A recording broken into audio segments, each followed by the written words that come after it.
listen up, get ready, I'm not gonna take no more. There's a revolution, a revelation going on in my soul.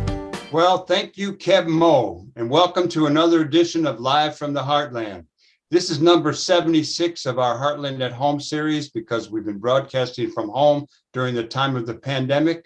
I'm Michael James. I'm here with Katy Hogan, and we've got some really interesting guests coming up. We're going to have the singer-songwriter Dan and Claudia Zanes and our very own representative friend, Robin Gable.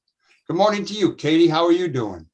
Pretty good, Michael. Pretty good. Glad that we're talking to people on a sunny day here. The sun is shining in my window, causing all kind of problems on the screen, but we're going to live with it. This is the weekend that we fall back. Thank God. Which is becoming very controversial, really, for people as they find that their circadian rhythms are a little upset by it. And I'm one of those people. It takes me a week to get over fall back or spring forward. But well, I like it, the sunshine as late as possible. But I like to say that I do like waking up to the sun coming in the window rather than it still being dark. Well, around 6 or 7 in the morning. So tomorrow, well, then you're happy about it then. What good things happened to you this week? Well, I was up in the Northwest, the first time out of town since the pandemic. I went to see my old pal, Dave Megacy, who was turning 80, and he had all kind of family flying in from all kind of places. It was real nice. He lives up on Mystery Bay in a little town called Nordland, and I had a good time, talked to a lot of interesting people. Some hopefully will come on the show at some point. And one of the highlights was actually at low tide going and getting oysters from Mystery Bay, and then we did eat some of them. They were very plump and big. Plump. How about you, Kate? Anything great happening for you? Well, I didn't leave town. I'm here. I'm trying to get through my little office there. I'm doing a project, but I had a really nice Day of the Dead altar for the first time in a while in my house, and it gave me great joy to put it together. Well, you inspired us at the James Fort over here to do a Day of the Dead exhibit. So there's all kind of pictures of dead relatives up above our fireplace. Nice. So let's talk about what's going on in the world. We have a guest coming in about 4 minutes. So the Glasgow Climate Conference is going on in Scotland, and there was a lot of talk this week because the world leaders show up for the start and then they take off and the hard work begins. For us in Illinois, our governor decided to make an appearance because he is intent on making Illinois kind of the Silicon Valley for electric cars, if you will. So maybe we'll talk to Robin Gable about that when she comes on. We also had some elections this week that we still haven't figured out. We just know that Virginia has a new governor, a Republican governor, and we have some good and bad news, both from Tuesday. We haven't analyzed it enough, so we're just going to move on. Yeah. Okay. Good. To the art for those mail-in ballots that keep coming in various places. Yeah. Exactly. The arts. Some details for you on the 27th annual Black Harvest Film Festival, which starts today. Actually, it started last night and goes through December 2nd at Cisco Film Center, who partners with School of the Art Institute to put this on. I got to mention the film Attica, given that we talked not that long ago to the lawyer that represented some of who took the Michael Deutsch, right, was on our show. Yeah, and that's showing twice this month. There are shorts showing all week long.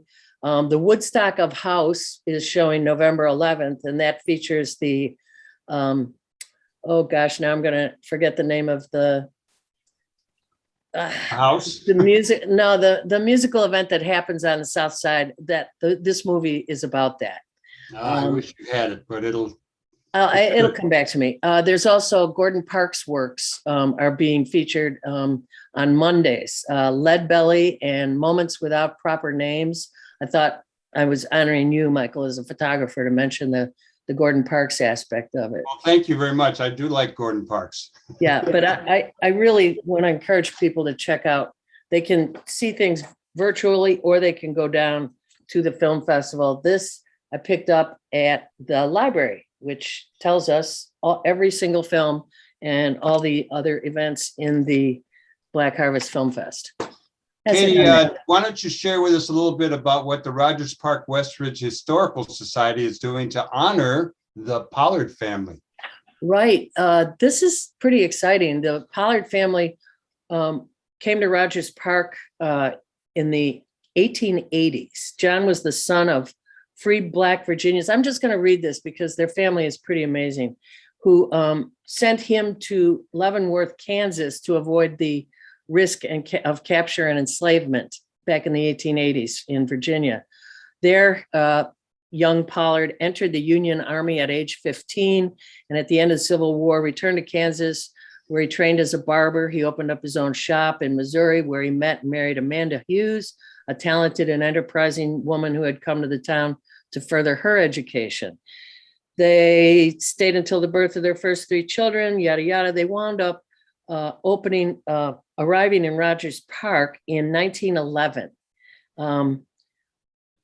They live just down the road from where I live. That's true. He opened up his Rogers Park shop in 1886, and he moved on to Lunt Avenue in 1911. She worked at Marshall Fields as an accomplished dressmaker. He had his barber shop. They had 8 kids, and here is what their 8 kids did. Let's see. They were Artemisia, the first licensed Black nurse in Illinois; Luther, one of the first Black silent film directors and producers in the US; Naomi, the first Black woman graduate of Northwestern University; Fritz, the first Black quarterback and head coach in pro football, as well as Hughes, a world famous jazz musician; Leslie, a football coach and sports writer; Franklin, who acted in silent movies produced by his brother and others; and Ruth, who worked as a secretary and lived in the family home all her life. Wow. The only one I knew about was Fritz Pollard, because I think he went to Lane, and then he was the first Black player in the NFL. There was another 17 years till there was another.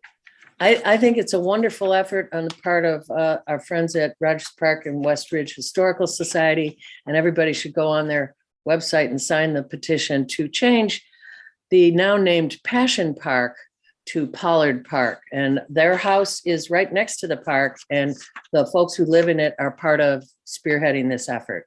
So that's some great news. I really, every time I drive by that park, I'm going to be more inspired, and I drive by it regularly. Katy, how about telling us what's going on with cases of bulbs?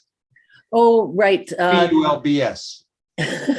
3 crates of bulbs have arrived for the Metro Garden Station, and we'll be planting them today and tomorrow, Saturday and Sunday, the 6th and 7th, starting at 10 a.m. If you want to learn more about how to plant bulbs, this is a good way to do it, by helping get these bulbs into that lovely garden, which is located at between Greenleaf and Lunt at Ravenswood. A lot of good work has happened in that garden for a while. Bring your work clothes, gloves, and maybe a shovel. And we'll also be cleaning up any litter and trimming trees. So a nice activity for a very beautiful weekend. So station break time, Michael? Yeah, you are listening to Live from the Heartland, WLUW 88.7, WLUW.org, anywhere in the world. Stay tuned. We'll be right back. Are we doing a little music? We're just coming right back with Representative Gable, because she's okay. Well, that's it. Here we come. And we are back with State Representative Robin Gable, who is the representative for the area just north of where Michael and I sit, and the 18th district, right? That's your number? Correct. So you just finished a rather whirlwind veto session. So I hope you've caught up on sleep. And first, let me ask, what was your highest priority going into this veto session, and how'd it go? Yeah, I mean, I would say there were 3 bills that were particularly important to me. One was the Certified Professional Midwives licensure, which we were able to get out of the House. It went to the Senate. There were still a few changes we needed. So I was just anxiously trying to get that bill out in veto session, and we did successfully. So we are now the 36th state, once again, not in the forefront, but we are there, of allowing a new licensure for certified professional midwives to deliver babies at home. So women now have more choices legally. There have been women who've been delivering babies at home for many years, but it has been illegal, and there's been a lot of difficulties with transferring to the hospital if something happens, and other problems. So now they'll be able to have a relationship with a hospital, with a doctor, without any complications. So we are thrilled that we were able to get that through, and the governor's committed to signing it. So Good work. Good work. What was your second and third? yeah, the other big bill was the repealing the parental notice of abortion. We just felt like that there was no reason that young women had to tell their parents before they had an abortion. There's very few women that actually don't tell their parents. Most do. And the ones that don't generally have a good reason for not telling them. Either they live in a violent home, or the father's actually the father of the baby, or there are a lot of difficulties, and they would have to go to court to go around this law. And it was very traumatic for young people, first of all, to figure out how to go to court. Secondly, to then have to, in a courtroom, explain their reason for not telling their parents, which is always traumatic, and making them relive that trauma. Right.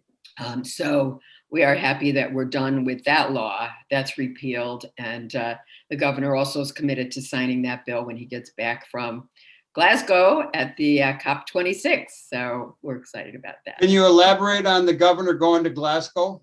Sure. So he was thrilled to be able to go and bring good news to the meeting that we passed the climate energy jobs bill just a few months ago. So he is bringing to them probably one of the most progressive legislation around the country in terms of equity, but also a true commitment to have renewable energy by 2050 and a path to getting there. So he is there. He took the Speaker of the House with him and the Senate President. They are there talking about that bill and our new electric vehicle bill that we passed, as well as looking for business in London. So I'm glad they're there, and I'm glad they're able to tout the successes that we've had here. Robin, we have I think it's a Ford plant here in Chicago. Is that where they're going to do electric cars? Is that where they do the 150 pickup truck? I saw some great reports in the past about is the world's biggest selling vehicle. If that goes electric, that makes a big dent in changing our energy priorities. Absolutely. I mean, right now, Rivian is in Bloomington. That's probably the biggest plant that we have that's electric. But what we did was we changed made some tax breaks for them, but we also put walls up, so it would have to be, they'd have to pay a fair wage. We don't want to race to the bottom. And there's also equity provisions in there, so they would have to be hiring people from our BIPOC communities. So, what about you didn't get to your third issue? Do you? Well, the third issue was just a protection for people who, more protection that we make sure that people get vaccinated or use other mitigations to prevent the spread of COVID-19. You know, we're dealing with a worldwide pandemic. Our rates were going down, but they're still higher than they were a while ago. And the epidemiologists just went up this week too. And the epidemiologists predict another high wave in January, February. And already, you know, yesterday I heard about reports from Germany where they are now higher than they've ever been. Right. I read that too. Yeah. Europe in general is having a bad rekindling of the pandemic. Jump in the, and unfortunately, we follow Europe. Yeah. You know, we've been following Europe all along. So part of the problem is that they dropped their mitigations. Yeah. So we have to be clear that we need to keep up our mitigations of testing, or, well, vaccination is the best, and then mask wearing, and then testing. So Yeah. So let's move on to redistricting. Redistricting. How Yeah, about go ahead, redistricting? Michael. Yeah. Yeah, Illinois, as I recall, had lost a congressional seat. Is that true? And what are the implications of that? I did also hear that Representative Kinzinger, who was critical of Trump, is not running because he was redistricted in a way that he had to run against a Hood, who's a pretty conservative Republican guy. Fill us in on the redistricting. What's going on? So we did a vote on a new congressional map. And I think the key to this new map, the most exciting piece, is that we are now going to have 2 Latino districts. There's a Latino district in the north side that's about 44% Latino, and then a separate one on the south side. So this was kind of a dream of theirs for a long time, because, as you know, it was one district connected by a telephone. You know, It was like a telephone. And The earmuff district. Earmuff district, yeah. So now there's going to be two districts, one of great influence and the other of majority Latino. So I think that's the best thing that came out of this map. Right. Yeah. Yeah, we have some problems with it too, but let me get to some other things before we go to that. Your district may have more coastline than any other representative. Is that true? Because you have a long lot of coastline. I do. I'm thinking that Cam Buckner also has a lot on the south side. Okay. That I didn't look at the map I just thought I'd ask you that. In any case, environmental questions are one of your main issues. So what is most pressing right now in your mind on protecting Lake Michigan and all the Great Lakes that are connected? Well, I was just at a rally the other day that where they talked about these Line 3 and Line 5 that are pipelines coming from Canada with crude oil, like the worst oil from those from fracking, and then they want to build these pipelines under Lake Michigan, like in the soil there, and going all the way through. Don't let them. I know. I mean, I think part of it is federal, part of it is some state. And so I'm going to be looking into that, because that is a big, big concern to me. We've covered those lines extensively on this show. And there is one, of course, the existing line up underneath the Mackinac Ridge is of great concern, because it's almost as old as I, and they've already had a few dings found in it. And we all know what can happen if that happens to the fresh water supply. So yeah, that's a big concern, big concern of ours. Yes. So I'm going to bring it up to the Great Lakes Legislative Caucus as well. I'm the chair of that group right now, and it is the 8 states that surround the Great Lakes, as well as a couple of the provinces in Canada. Yeah. So I'm going to bring it up as an issue we need to look at. What else does that caucus do? I mean, someone give us a few points of interest. Well, yes, we have. Well, we also do model legislation for all the states. We've done one on lead pipes, lead lines. Our new project this year is going to be looking at protecting the coastlines and the coastline cities around the lakes due to climate change and the problems that they will have, and coming up with ideas to make sure that they can exist during and after this climate crisis. Robin, what can you tell us about the Cook County State's Attorney's Office resentencing initiative? You got anything on that? I don't right now. Okay. That was part of Kelly Cassidy can tell us more about that, because she was involved in that too. What about Illinois Solar for All? Is that a step forward, do you think? Oh, absolutely. Absolutely. So we had that program before. It just never had enough funding. And with this new bill that we passed, we're hoping that there will be more funding there, so that I mean, it was a lottery and only a few of the applications could be funded. And now we hope that more can. I mean, this is a very aggressive approach to solar and wind because we need it.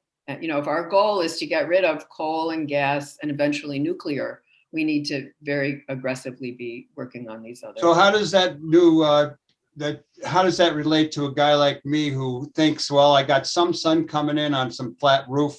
Can I do solar at my house? How do I go about that? How does the state help me?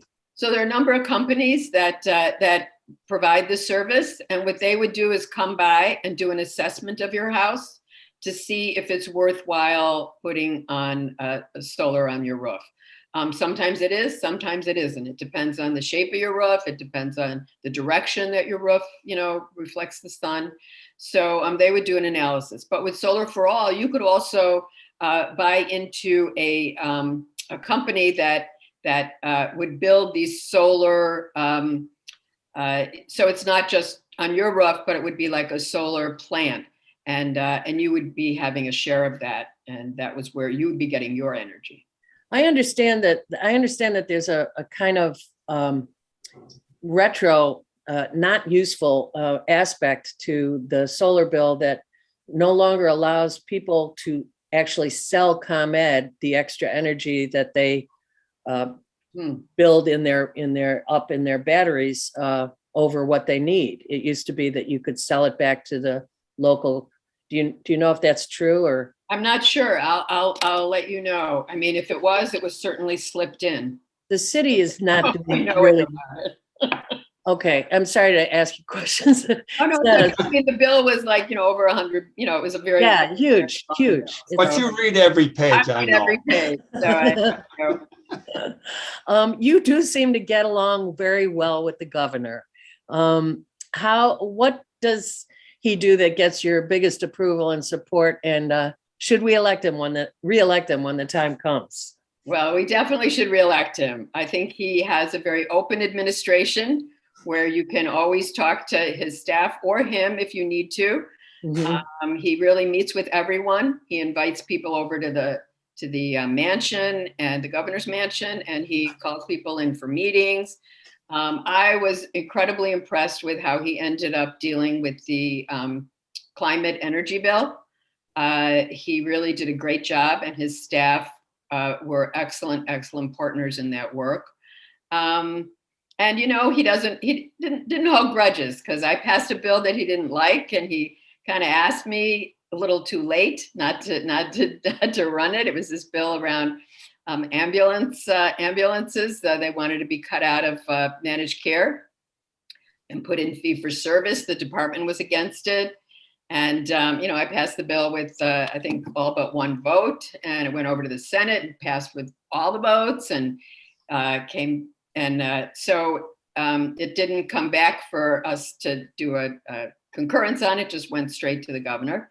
He ended up vetoing the bill, and then I filed to override his veto, which I was the only bill that we overrode the governor's veto on, okay? Well, that's a feather in your cap.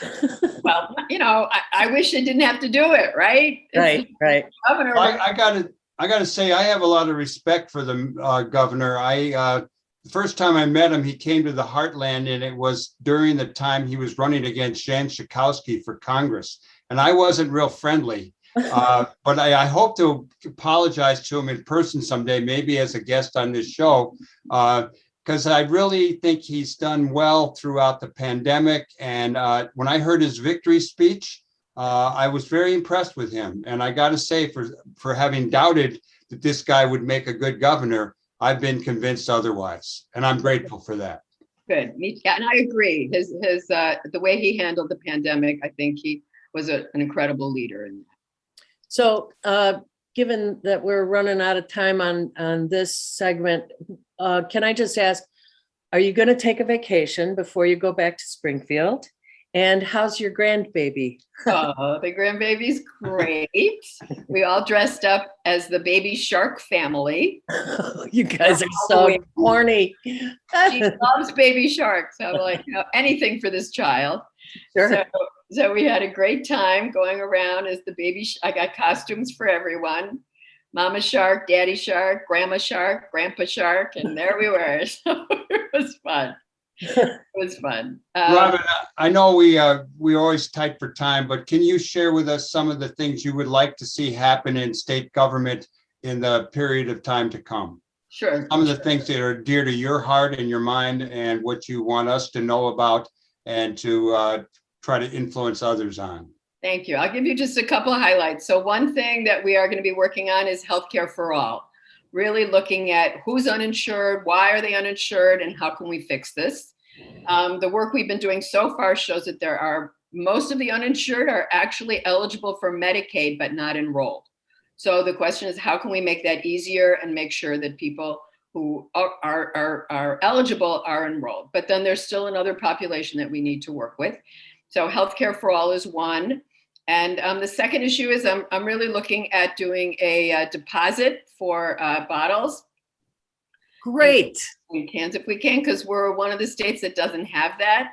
And that's one way to keep things recycled that need to be recycled and are not right now. So that would mean that people wouldn't be collecting cans and bottles and taking them to Michigan to make a buck? Right. They could just make a buck right here in Illinois. So, Well, what do you think the chances are of that happening? I don't think we've done it for a while, but I think that there's a lot more sentiment in the legislature for that kind of an issue. So I'm hoping it'll fly.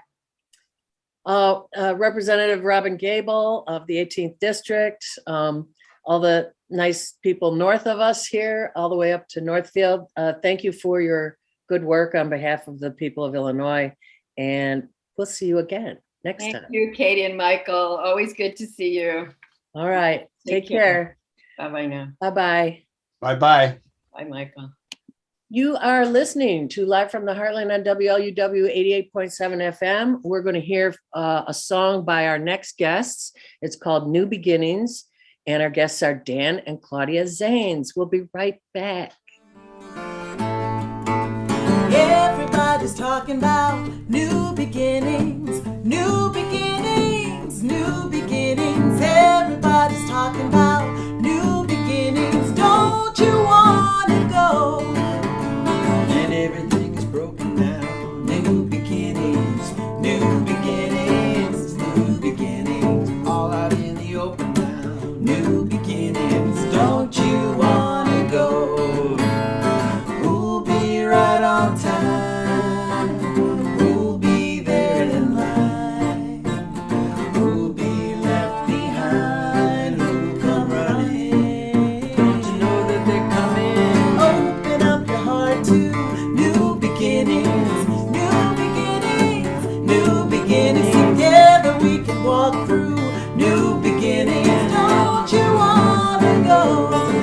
All the morning in the midnight, new beginnings, new beginnings, new beginnings. Moving to the daylight, new beginnings. Don't you want to go?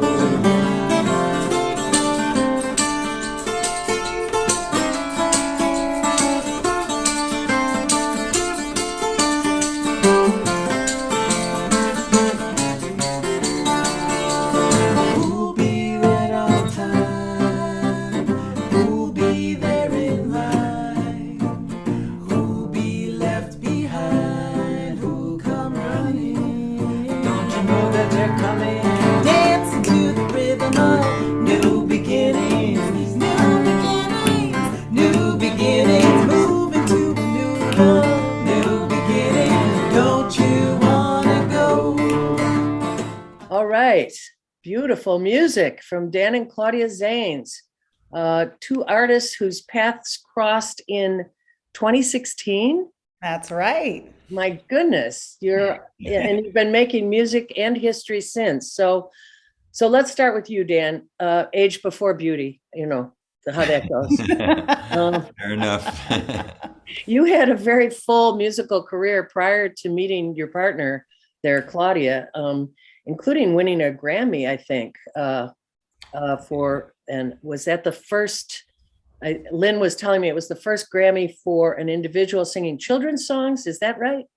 It was the first one for an independent artist doing children's music. As Yeah. opposed to People were on major labels, and Okay. and Elmo won a lot of them. So it was, That Elmo. I know. Well, tell us about your winning compared to Elmo. I think we were probably equally happy. It's a good feeling to win a Grammy. But you know what though? What's really a good feeling is to have a career. That's an unbelievable feeling. And the prizes are great, but it's no indication of what kind of a career you have or how you're touching people or anything like that. It's just a nice prize, but I'm grateful for that. But what I'm really grateful for is that when I played rock and roll and spent a lot of time coming through Chicago with a group called the Del Fuegos, and then played family music for 15 years. The first show that I did outside of New York was in Chicago at the Old Town School of Folk Music. And then 5 years ago, when I met Claudia, I knew right away that she was the person I've been dreaming about my whole life. And so, so that was really the significant moment for me. And our first date, we met in New York. And then at the end of the day, Claudia went back to Boston. I stayed in New York. We started talking on the phone. And a month later, we had our first date, which was in Chicago at the Old Town School of Folk Music. That's right. Okay. Okay. So we're important to you all. That's You right. sure are. Well, I'd like to ask a little bit. I'd like to know a little bit more about the time the two of you were sitting around Dan's kitchen table, and how that led to you all to begin making music together. Yeah, so as Dan mentioned, I was living in Boston, Massachusetts, living life. I was a director of a music therapy program out there. And one of my good friends from music school, we went to Berklee College of Music together, another Haitian jazz artist, introduced me to Dan. I was coming to visit her for Labor Day. She said, hey, there's somebody I want you to meet out here, your background in music therapy. I met this guy, Dan. He does music with families and children. I think y'all will really hit it off. And so I said, okay, sure. So we came by in Brooklyn. We visited Dan in Brooklyn. Literally, I mean, I was speechless because, again, the part that Dan of Brooklyn that Dan lived in was a pretty like a West Indian neighborhood, and one of the things that stood out right away was a huge Haitian flag that Dan had in his window. So I was kind of I was blown away by that. And as we entered into the house, I noticed he had this incredible record collection of Haitian records that I grew up with, that my dad would spin and play as a child, records I hadn't seen in years. So I knew there was something cosmic and special about him right away. We sat, we talked, we learned we were both from New Hampshire, so there was lots to talk about. And then we sat around that table, and I think we made music for something like 5 hours or 6 hours or so, and it just felt like, I don't know, 20 minutes had passed. Music just has, music has that power. And so we sang and sang and sang, and the conversation flowed, guacamole, plantain chips, all of it.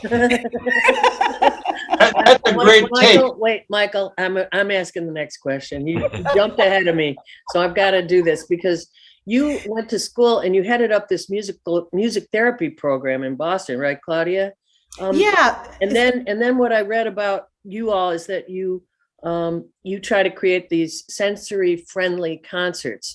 So between the two, the therapy and the sensory friendly concerts, can you tell me what does sensory friendly concerts entail, to set that up, for example? Sure. Yeah. Well, I think it's something that many presenters are looking at these days. It really is a way of opening the door wider for more people to enjoy, feel comfortable, feel included in the musical making experience. So live music making. And in particular, we're looking at venues and performance venues. So when we open the door wider, we're thinking about neurodiversity and the various ways in which people receive and express musically. So that means things like working with presenters to create the conditions, right? So things like the volumes, the noise volumes, maybe the lights are at a certain level. We work with the ushers as well to make sure that nobody's shushing people and keeping folks in their seats. Maybe it's a more invitational way to be in music. You can stand up, you can dance, you can jump, as long as you're safe with your body. it's all good because we know that there's not one way to be in music. And I think the thing that we can all speak to is the power of music and how music can be very healing. Music can be a way that we build community. It's a way to socialize. It's a way to engage with your family, with folks you do know and don't know. So that's a big part of it too. So my music therapy background is really looking at ways that we can connect with one another through the use of music. And we know that that can help with stress, with relieving stress, with academic goals that can work with. It can even enhance your workouts, your physical workout as well, endurance, all of these things. We know music plays an important role. That's beautiful. That's beautiful. Before we go too much further, what about performing a song for us? You've got one, and I know it's dedicated to our hero, the late, great John Lewis. So are you guys up for doing that? Clearly you are. I see the harmonica coming forward, and there's a guitar there I could see somewhere. So it's called Let Love Be Your Guide, right? Yes. And we wrote this when we were doing our social isolation song series, our 200 consecutive days of releasing a video a day of a new song that started in March of 2020, the day of the national state of emergency. Right. We started writing a lot of songs, and this is. By the way, you were therapeutic for a lot of people. And for ourselves too. We wrote this on the day of John Lewis's funeral, and it was based on the op-ed that was published in the New York Times that same day. And so we took his message and compiled it into this song.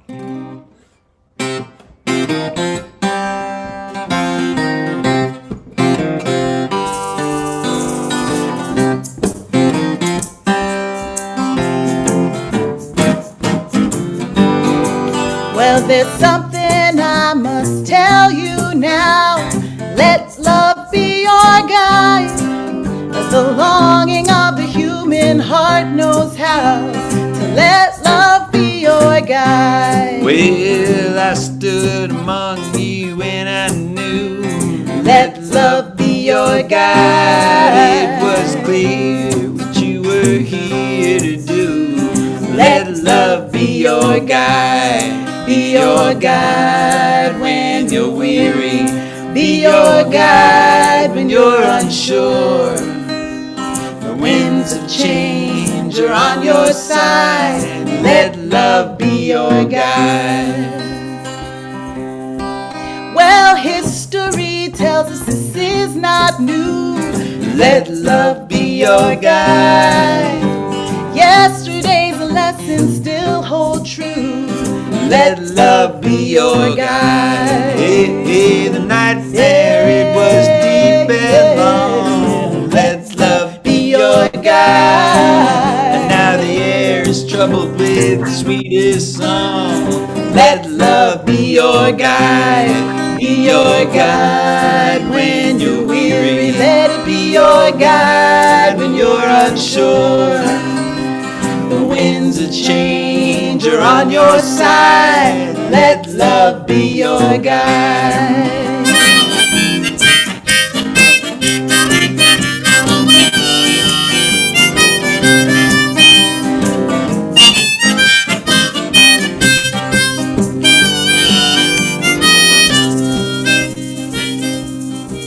Well, I may not be with you when the day is done. Let love be your guide.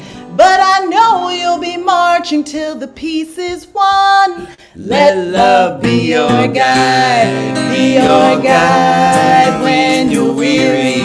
Be your guide when you're unsure. The winds of change are on your side. Let love be your guide. Be your guide when you're weary. Let it be your guide when you're unsure. The winds of change are on your side. Let love be your guide. Ooh, that was nice. Thank Thank you. you. That was so nice. Beautiful. Beautiful. So you wrote that while we were all doing our pandemic lockdown. Let's talk about your social isolation song series, because when I saw it first with you holding up the paper and the number, I was giving Michael grief early in our Zoom radio shows for numbering all of them and continuing to say, this is number 24, this is number 36. Now we're up to 76. And you guys made it okay now for me to actually, I don't know why, but yeah. In an effort to stay connected and uplift others, you performed a different song every day, right? Yeah. We did. It was a beautiful experience for so many reasons, but one of the things that we never expected, well, for one thing, we thought the pandemic would last a month or two. You know, that was for starters. It didn't seem like it was going to be a big deal. Right. Little did we know. I guess we hadn't lived through a pandemic before, but how were we to know? Right. yeah, it was really our way, because everyone was talking about the isolation that would result from things shutting down. It was our way to stay connected and to send something out to people who might need it. And so we were revisiting so many of the songs that were deep inside of us, the old songs, and then some of the songs that had been written along the way for the family music. But when things started heating up in the summer of 2020, we couldn't always find the song that we wanted for the occasion, and so we started writing a lot of the songs. But the interesting thing was, because we had been revisiting so many of our old songs and in different forms, we had all this music going through us, so it made it so much easier to sit and write a song. And we weren't stuck in our heads, we just knew every day we needed to show up and put something out there. So there wasn't time to say, is this good? Is this, we don't know. We just didn't even do that. We wrote from the heart and we put it out. And that was the beauty too, just being in that flow, in that rhythm. And where are they currently residing, these songs? They're in the Library of Congress digital archives. Duh. So, so Pretty that's cool. It's amazing. Really cool. Michael, did you want to ask your Haiti question now? No, I have another question about the Kennedy Center. I understand they commissioned you two to do a theater piece for young audiences. I think it was called Night Train 57, a sensory-friendly comic folk opera. What's about that? Yeah, that was, Michael, that was another one of those beautiful moments that happened. Dan was in DC wrapping up his other record he had done with Smithsonian Folkways, Lead Belly Baby. We were just dating. I came out there to lay some vocals on some of the tracks, and we had just reached out to the Kennedy Center. We said, hey, we're in town. We'd love to do lunch. Ended up having lunch, and Betty Siegel, the woman we were talking to, she said, I'm just going to put this out here. Would you ever consider, creating something, being commissioned by the Kennedy Center to create something for young audiences? And so Dan and I had this light bulb moment. We could do a performance, we could do a concert, but how amazing would it be to create something that was sensory friendly focused? So we took to that, we took the challenge, we created a Night Train 57, and it's America's very first sensory friendly comic folk opera. And we worked with a lot of the leading experts when it comes to working with folks with neurodiversity. And we vetted it. We tried it in different spaces and with different audiences. And it was incredible. Some of the most fun work that I've ever done with Dan. It was, kid-centric, but family-centric too. Folks, again, just thinking about how we can engage folks. This particular musical was about a train that was powered by songs. So it was about getting the audience singing and engaging the whole time. And that's when the train runs off the tracks. The more that we sing and do together, the Night Train 57 takes off and goes to the moon and the stars. And then the rest of the adventure begins. A little follow-up. Can you give me a little more on neurodiversity? What that means? Yeah, it really means that we all we're all wired differently. We all think differently. We react differently. I think for us, the biggest way into that was the more we were able to work with kids and families on the autism spectrum, or families that have kids on the autism spectrum, and so we started to see just the idea of a spectrum, just that in and of itself tells you that there's just a number of different ways that we think, process, and react. And the more we looked at it, the more we really started to realize that in our performing arts centers, that, you know, there was a rigidity to what the expectation is. And in England, sensory friendly is referred to as relaxed programming, which is a great way of describing it. And I think, you know, when you really think about music, it's the old-fashioned way. You know, it really is the old-fashioned way. You react the way you want to react. Whatever, if you feel like standing up and sitting down and standing up and sitting down during the song, Right. go ahead. You know, that's and so neurodiversity is just really recognizing, and I think what it also, you know, so much of what we sing about and what we talk about is really the freedom, you know, and freedom to be the people that we are. Right. And to imagine what would it be like to live in a society where we're free to be exactly who we are. But the beauty that exists in that space too, when you really welcome people to be who they are with no parameters, just be who you are, express. It's a joyous experience for us on the stage, but we have found too that our audiences come back and tell us how refreshing and moving the experience is for them as well. You two are great. You two are great. When are you going to? They know that. They know that. Well, they can be told again. All right, it's okay. You never hear it too much. We're gonna go out with a beautiful song that I can't say the title of, so you guys have to. But are you going to be in Chicago anytime soon, or do you no plans yet? No immediate plans. No, Keep us posted. You keep us posted, because Yeah, we'll want to talk to you before that happens. that would be great. And you can tell Chicago has a very, very special place in our hearts. Yes. And particularly the Old Town School of Folk Music. So I could show you my guitar case. It's got an Old Town School bumper sticker on it. So yeah, we're happy to have people like you out there doing such great work. Say the name of your song, and we're gonna thank you so much for being with us. Thank you. Thank you for having us. So Thank you. this next tune is a Haitian Creole tune called Qui l'aime après encore, which means when will I see you again? Peace and blessings, you guys. thank you Thank so much, you. Katy. It was really nice. Hope to meet you in person and not too far off. Absolutely. This was Yeah. wonderful. We All really right, appreciate guys. it. Thank you again. All right. All right. Thank you. Take care.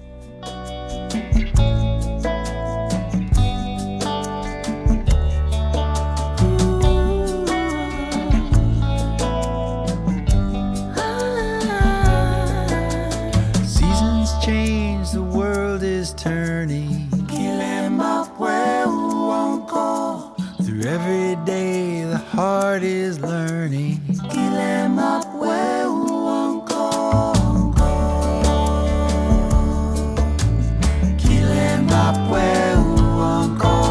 When autumn leaves are slowly falling, the hunger of the earth is calling.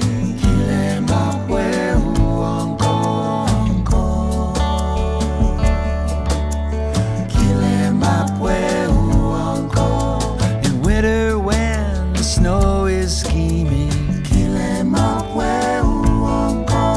below the ground, the roots are dreaming.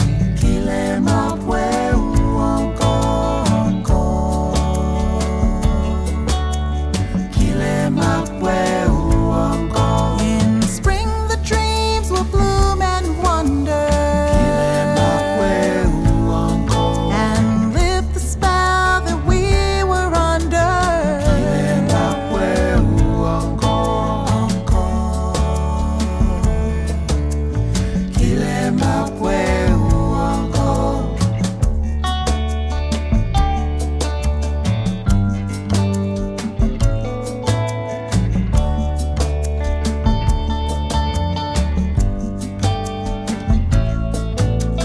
Gold of summers for the spending. That was beautiful. That was so fun talking to those two. Yeah, I liked the two of them. It was Oh good. my gosh. What a beautiful story. So just to end our show today, if you haven't already, bring your Halloween pumpkins to compost today, Saturday, November 6th, to 6040 North Clark at the Don't Trash It, Smash It event, sponsored by Edgewater Environmental Coalition and Andersonville Chamber of Commerce.